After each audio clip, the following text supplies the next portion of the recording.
First Contact's Folly. Commander Jasper Rhodes stood at the viewport of the United Earth vessel Horizon, watching the crystalline ships of the Nexus Confederation glide into formation around them. After centuries of wondering if we were alone in the universe, humanity had their answer. The aliens had found us first. They're requesting permission to dock, Commander, Lieutenant Park reported from her station, dark eyes fixed on the holographic display. Their diplomatic vessel will arrive in approximately 10 minutes. Jasper nodded, straightening his dress uniform.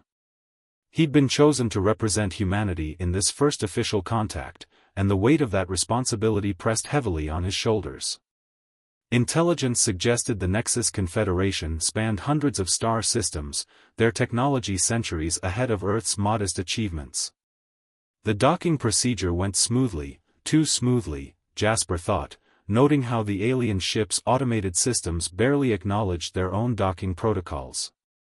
When the airlock cycled open, he got his first look at Ambassador Nixtera of the Nexus Confederation. The alien diplomat moved with liquid grace, their iridescent skin shifting colors like oil on water. Multiple sets of compound eyes studied the human delegation with what Jasper recognized as poorly concealed disappointment. "We greet you, representatives of Earth," Nixtera's translator hummed. "We have observed your civilization for some time and deemed you ready for limited contact." Jasper didn't miss the pause. "We're honored by your presence, Ambassador. Earth looks forward to peaceful exchange with the Confederation." "Yes, well." Nixtera's skin rippled in what the briefing suggested was amusement. "We understand your species is quite fragile. We've prepared appropriate accommodations for your protection during negotiations." The patronizing tone made Jasper's jaw clench, but he maintained his diplomatic smile. Over the next several hours, it became clear the Confederation viewed humanity as barely more than clever pets. Their proposed protection treaties would effectively reduce Earth to a protectorate, limiting human expansion and technological development under the guise of safety concerns. "Your species lacks natural defenses," Nixtera explained, gesturing at Jasper with one graceful appendage. "No enhanced skeletal structure, no redundant organs, no biological armor. Even your atmospheric requirements are desperately narrow. Surely you see why we must guide your development." "With all due respect, Ambassador," Jasper replied carefully, "humanity has survived and thrived on a planet that would kill most of your species instantly. We've adapted to every challenge our world has thrown at us. We're not as fragile as you might think." "Charming," Nixtera's skin flickered with patronizing patterns. "But our scientific analysis is quite thorough. Your species would not survive a day in the greater galaxy without our protection. These terms are quite generous, considering your limitations." That's when the proximity alarms began screaming. A massive vessel had just dropped out of faster-than-light travel dangerously close to the station, a Drachnid warship, according to the Confederation's panicked reactions. The predatory species had been raiding Confederation space for decades, their biological technology a match for even the advanced crystalline ships. "We must evacuate immediately," Nixtera declared, their color draining to a fearful white. "The Drachnids will breach this station's defenses within minutes. We cannot risk." "Like hell," Jasper interrupted, already moving. "This is our station, in our solar system. Lieutenant Park, sound General Quarters. I want all defense systems online and civilian personnel to emergency shelters. Ambassador, I suggest you and your delegation take refuge in our reinforced command center." "You cannot be serious," Nixtera protested. "Your primitive defenses are designed by people who've spent their entire history overcoming impossible odds," Jasper finished. "Now, please secure yourself, Ambassador. We're about to show you exactly how fragile humanity can be." The battle that followed would become legend in the Confederation archives. The human crew, despite their limited technology, demonstrated tactical innovations that left the Drachnids reeling. They used the station's magnetic fields in ways the Confederation had never considered, transformed maintenance drones into impromptu weapons, and displayed a level of coordinated adaptation that defied all alien models of their capabilities. When the Drachnid ship finally retreated, leaving behind significant pieces of its biological hull, Jasper found Nixtera staring at the tactical displays in silence. The ambassador's skin had shifted to a deep blue that the briefings hadn't mentioned. "Perhaps," Nixtera said slowly, "we should revisit the terms of our proposed agreement. It seems our initial assessment of your species may have been incomplete." "I think that's wise," Jasper agreed, allowing himself a small smile. After all, any species that judges solely by natural armor tends to miss the most dangerous predators. On Earth, we have a saying, "It's not the size of the dog in the fight, but the size of the fight in the dog." Lieutenant Park finished with a grin, already updating their diplomatic protocols. As Jasper watched the Confederation ships realign themselves in a distinctly more respectful formation, he couldn't help but think that humanity's greatest strength had always been proving others wrong about their limitations. The galaxy had labeled them fragile, now it was time to show them just how wrong that label was. The arena's echo. The galactic combat arena loomed before Raven Winter like a twisted mountain of metal and light, its crystalline spires reaching into the violet skies of Nexus Prime. 6 months had passed since humanity's first contact, and the Confederation's patronizing attitude had evolved into something approaching nervous respect. Now, they'd finally allowed a human to compete in their prestigious combat trials. "Their environmental systems are calibrated for your particular needs," drawled Keith Zora, the arena's chief coordinator. His gelatinous form pulsed with bioluminescent patterns that Raven had learned to recognize as barely concealed disdain. "Though I must again advise against participation. The trials were designed for species with enhanced capabilities." Raven checked the seals on her minimal combat suit one last time. "Noted. But I qualified fairly, and I'm here to compete." The arena's waiting chamber was filled with champions from across the Confederation. A Volarian warrior, their crystalline exoskeleton gleaming under the lights. A Tirkath hunter, whose neural tendrils could supposedly stop a heart at 20 paces. And most imposing of all, a Chronex gladiator, 3 meters of evolved killing machine. The human actually showed up, the Chronex rumbled, mandibles clicking in amusement. "I thought your kind would have developed better survival instincts by now." Raven ignored the taunt, focusing instead on her breathing exercises. The combat suit felt light on her frame. The Confederation had insisted she wear protective gear, but she'd opted for the minimum required by their regulations. Mobility would be more valuable than armor today. The first round began with a familiar scenario, one-on-one combat against the Volarian warrior. The crystalline being moved like liquid mercury, their natural armor refracting the arena's lights into dazzling patterns designed to disorient opponents. "Initial combat analysis suggests you are severely outmatched," the arena's AI announced helpfully. "Would you like to forfeit with honor?" "No thanks," Raven replied, already moving. The Volarian was faster, stronger, and better protected, but they'd never trained against a human before. More importantly, they'd never trained against someone who'd spent years studying how crystalline structures respond to resonant frequencies. The fight lasted exactly 47 seconds. When it was over, the Volarian lay in the arena, their perfect crystalline form showing hairline fractures from precisely timed impacts. "Impossible," Keith Zora's voice wavered over the comm, "their armor rating exceeds your species' maximum impact force by several orders of magnitude."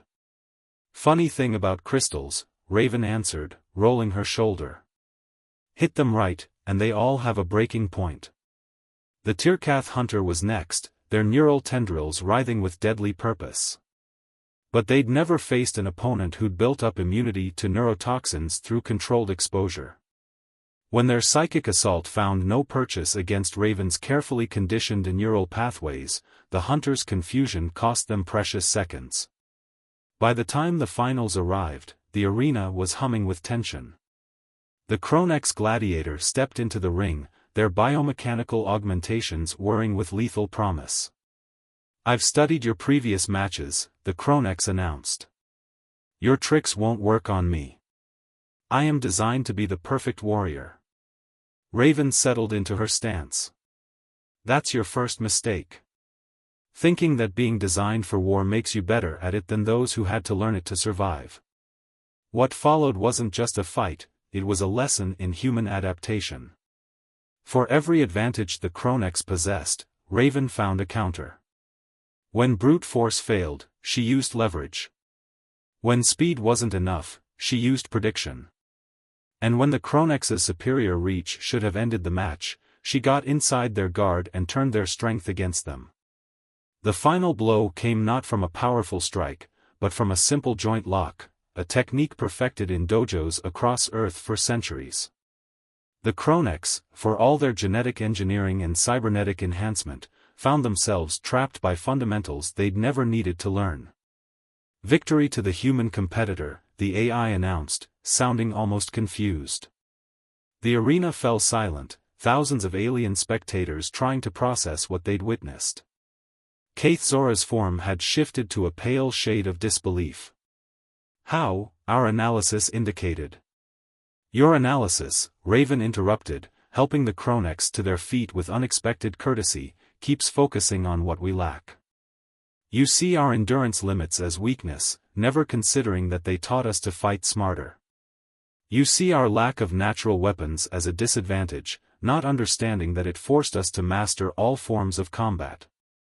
The Chronex inclined their head in respect. "We engineered ourselves to be living weapons. But your entire species had to become warriors just to survive. Perhaps that is the greater achievement." As Raven left the arena that day, she knew something had fundamentally shifted in the Confederation's understanding of humanity. They'd expected a primitive species playing at combat. Instead, they'd witnessed the result of a species that had spent its entire history learning to overcome its limitations. The message was clear: humanity didn't need biological armor or enhanced capabilities to be dangerous. They just needed the one thing they'd never lacked: the determination to prove everyone wrong about their potential. Breaking the paradigm. Dr. Samira Hassan stared at the holographic display floating above her workstation in the Confederation's Grand Archive of Sciences, her eyes reflecting the swirling data streams that supposedly proved human scientific inferiority.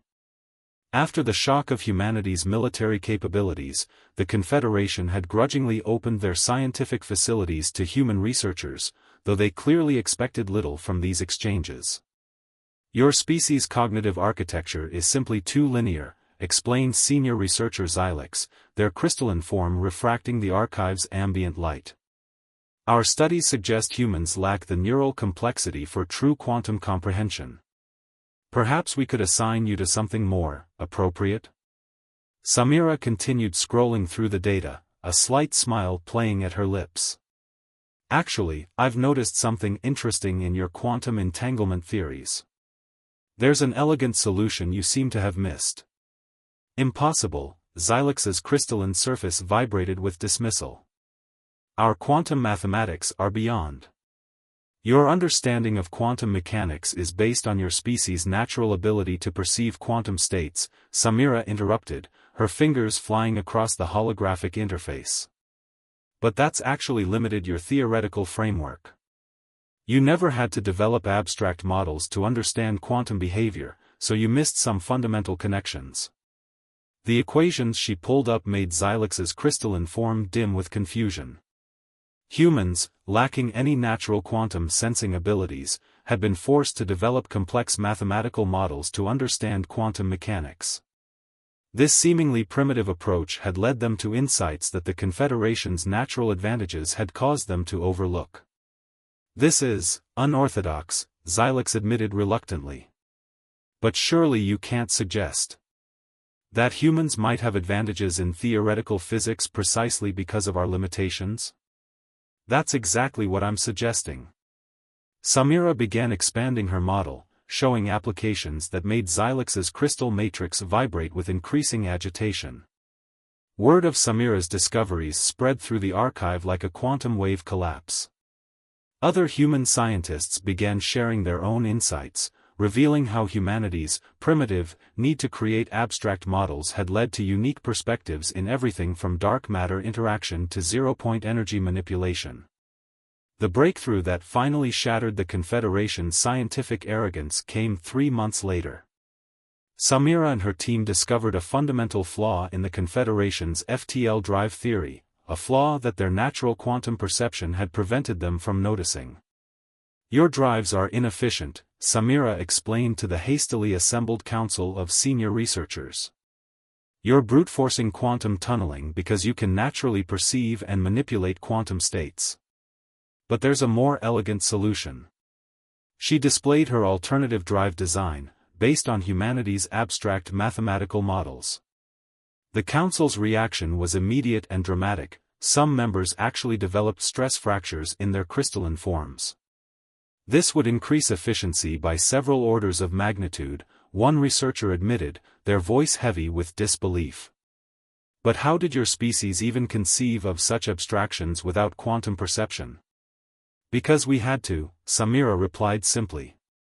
"Humans have always turned our limitations into advantages. We can't naturally sense quantum states, so we developed better tools to understand them. We can't manipulate matter directly, so we learned to model and predict its behavior more accurately." The implications rippled through Confederation space like a shockwave.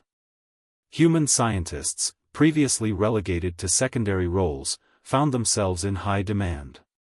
Their unique perspectives, shaped by centuries of having to understand the universe without innate advantages, offered fresh insights into problems the Confederation had long considered unsolvable. "Perhaps," Xilex admitted months later, as they watched the first hybrid human Confederation research team test a new drive prototype, "we have been somewhat narrow-minded in our assessment of intelligence." Samira nodded, watching the test readings with satisfaction. "The universe doesn't care about natural advantages. It rewards those who work to understand it, regardless of their starting point. Sometimes having to work harder to grasp something gives you a deeper understanding than having it come naturally." As the prototype drive hummed to life, achieving efficiency levels previously thought impossible, Samira couldn't help but think about humanity's journey. They had reached for the stars without natural quantum perception, without biological computing, without any of the advantages other species took for granted. And perhaps that struggle, that need to overcome their limitations, had prepared them for something greater than mere survival in the galaxy. They had learned to see the universe in ways that even naturally gifted species had missed, proving once again that humanity's greatest strength lay not in what they were born with, but in what they had learned to achieve despite their supposed limitations. The Siege of Proxima. Lieutenant Dante Cruz watched through the reinforced viewport as another wave of swarm vessels darkened Proxima Centauri's skies. The colony's shields flickered under constant bombardment, their energy matrices strained to breaking point. No one had expected the swarm to emerge from deep space, not even the Confederation had seen this threat coming. "Shield capacity at 30%, reported Technical Officer Reese, her voice steady despite the chaos. "Confederation support is still 6 hours out. We won't last 6 minutes at this rate," someone muttered from the command center. Dante studied the tactical display, where hundreds of organic swarm ships clustered around Proxima Colony like hungry insects. The Confederation had called them an extinction-level threat, their hive-mind consciousness devoted to consuming all in their path. They'd expected the human colony to fall within hours. They didn't know humans very well. "What's the status of Project Hornet's Nest?" Dante asked, eyes fixed on the swirling patterns of enemy ships. "Ready but untested," Reese replied. "The Confederation said our modification of their shield technology was theoretically impossible. We haven't had time to."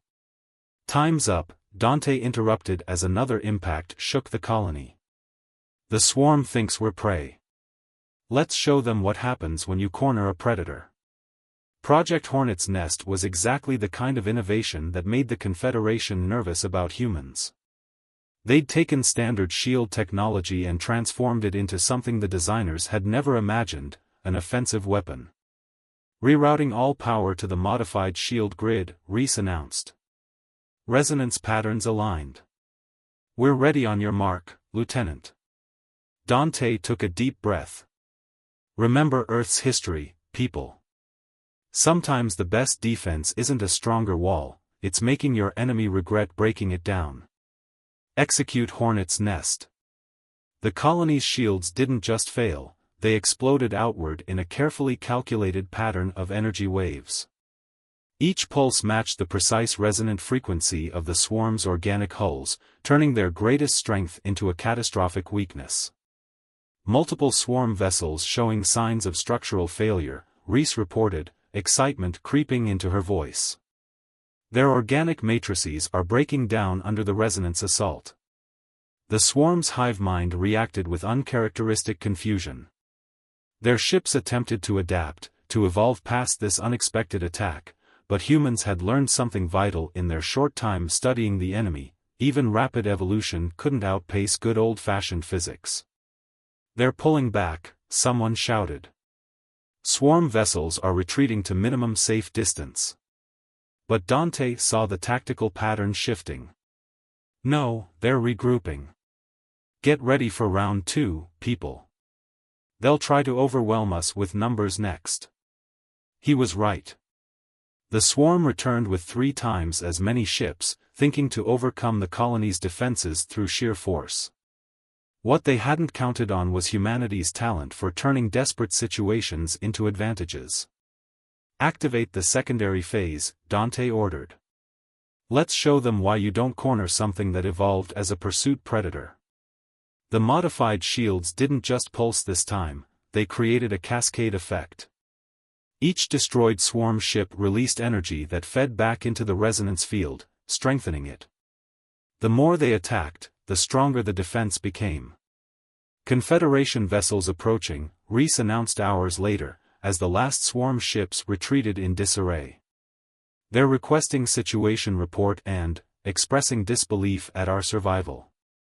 The Confederation fleet arrived to find not just a surviving colony, but a graveyard of swarm vessels and a fully functional defensive system that had rewritten their understanding of shield technology. Their initial assessment of inevitable defeat had failed to account for one crucial factor: humanity's refusal to accept impossible odds. Your colony should have fallen, stated the Confederation commander, their biomechanical form radiating confusion. The swarm overwhelms through superior numbers and adaptation. No shield system should have been able to repel such an assault. You're right, Dante agreed, watching the cleanup crews salvage useful technology from the defeated swarm ships. No shield system could have done this alone. But you forgot that humans don't just use technology, we reimagine it. We take established rules and break them, not because we don't understand the limitations, but because we refuse to accept them. As reports of the battle spread, the galaxy's understanding of humanity shifted once again. They'd proven themselves not just survivors, but innovators who could turn defense into offense, weakness into strength. The swarm had expected to find easy prey at Proxima Colony. Instead, they'd learned a lesson the Confederation was slowly beginning to understand: humans were at their most dangerous when you thought they were defenseless. Unity's dawn. Ambassador Diana Chen stood before the Galactic Council chamber, its vast crystalline dome reflecting the light of 1,000 stars. 1 year had passed since the swarm's defeat at Proxima, and humanity's position in the galaxy had evolved far beyond anyone's initial expectations. Today would determine if they were ready for the next step. We have reviewed humanity's contributions to the Confederation, announced High Counselor Vex Thor, their energy form shimming with formal patterns. Your species continues to surprise us. Diana smiled diplomatically. We do seem to have a talent for that. The chamber's holographic displays activated, showing scenes from humanity's brief but impactful presence in galactic society. Commander Rhodes' defense against the Drachnids. Raven Winter's victory in the combat trials. Dr. Hassan's revolutionary quantum theories. Lieutenant Cruz's innovative defense of Proxima Colony.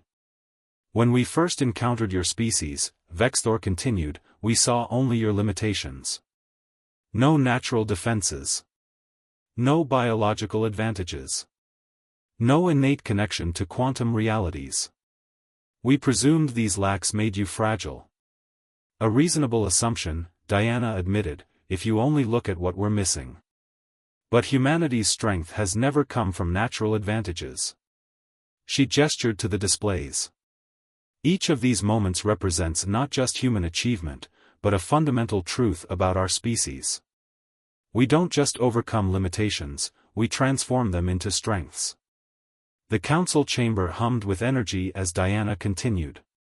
We lack natural armor, so we learn to turn our environment into a weapon. We can't naturally sense quantum states, so we developed deeper theoretical understanding. We don't have biological weapons, so we mastered every form of combat we could imagine. And yet, interrupted Counselor Xyrix, their crystalline form vibrating with concern, your species continues to display alarming tendencies toward rapid expansion and technological development. Some would call this aggressive. Diana's expression remained composed. We call it survival. Humanity evolved on a world that constantly tried to kill us. We faced extinction-level events, climate changes, predators, diseases, and each time, we adapted. Not through biological evolution, but through innovation and determination. She brought up new displays, human colonies working alongside alien species, joint research projects, combined military exercises. But our greatest strength isn't our ability to survive. It's our ability to learn from others, to take different perspectives and forge them into something new. Which brings us to today's proposal, Vexthor stated. Your species seeks not just membership in the Confederation, but a leadership role in its new defensive initiative. Yes, Diana confirmed. The swarm proved that the galaxy faces threats that no single species can counter alone. Humanity offers not just our military innovation or scientific insights, but our fundamental understanding of how to turn disadvantages into strengths. The chamber erupted in discussion, countless alien species debating in their native tongues. Diana waited patiently, knowing this moment would define humanity's place in the galaxy. Finally, Vexthor's energy form stabilized. Your species has indeed demonstrated remarkable capabilities. But perhaps more importantly, you have shown us our own limitations, not physical ones, but limitations of perspective. We saw your lack of natural advantages as weakness, never considering that overcoming these lacks would make you stronger. The High Counselor's form brightened. The Council accepts humanity's proposal. You will help lead our combined defensive forces, sharing your unique perspectives and adaptability with all member species. As Diana left the chamber that day, she reflected on humanity's journey. They had entered galactic society labeled as fragile, only to prove that true strength comes not from natural gifts, but from the determination to overcome their absence. Ambassador, her aide called, hurrying to catch up. The Confederation scientists are requesting human consultation on a new adaptive shield design. The Military Council wants to implement human training protocols, and 3 species are asking for cultural exchange programs. Diana smiled. The galaxy had labeled humans fragile, underestimating them at every turn. But in doing so, they had given humanity the greatest gift of all, the chance to prove them wrong. Now, as equal partners in galactic society, humans would help forge a future where strength came not from natural advantages, but from the willingness to overcome limitations and learn from each other. After all, she murmured, watching the stars through the station's viewport, the galaxy is about to learn that humanity's greatest talent isn't surviving against the odds, it's teaching others how to do the same.